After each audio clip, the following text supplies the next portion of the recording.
Hi, my name is Ehae, the curator of Inktippedjourneys, and for my creative response to Ghana, I'm going to read an extract from my published Brittle Paper piece, Accra to Lagos. I went home to Lagos by way of Accra, stopping there for 4 days to explore what I termed as Lagos' sister city. In Accra, the people were familiar, the same patterns of speech, some of the same expressions, like the way we say I'm coming, when we're requesting patience, when we're thinking about the answer, or the same way the airport officers say Merry Christmas or Happy Weekend when they want some cash. But there are subtle differences in the way that certain sounds sit on the tongue, a reminder of how language, how place is carried in our voices. The foods were familiar.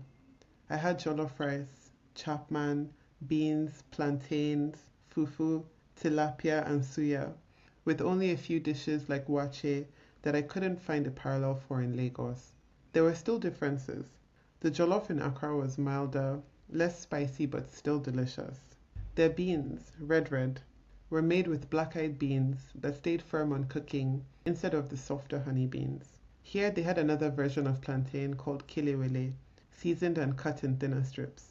It was a joy to think of food as an example of all the ways that culture retains itself across boundaries and keeps a familiar shape.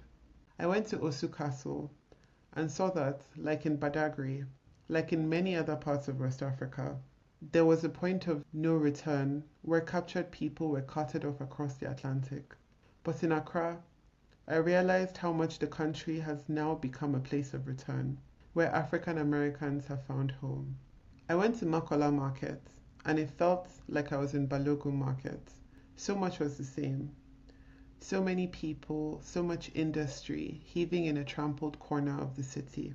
So many stalls that exist so close to each other, with the same traders hoping to sell their wares, calling to me as I walked past, offering me mangoes and yams and Milo and Indomie and the Super 2 biscuits I used to take to school. There were rows of shoes and clothes on big-hipped mannequins with crumpled tits, just like in Lagos. And there was a more startling similarity. In Accra, people coming from behind me with heavy loads on their heads shouted, "Ago!" And I had heard the same word in Balogun Market too, used in the same context, not knowing what it meant in both cases, but knowing that I was expected to leave the path.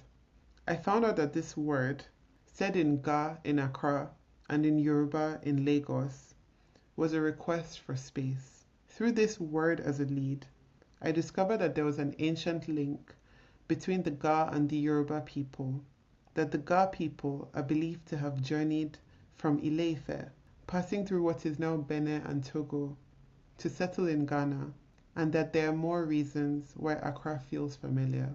This trip emphasized what I already knew, that borders are artificial, and there are bits of home strewn across the continent, especially in West Africa. Instead of focusing on who has the best dirty December or the better jollof, my trip to Accra was an invitation to appreciate all the ways that we are connected.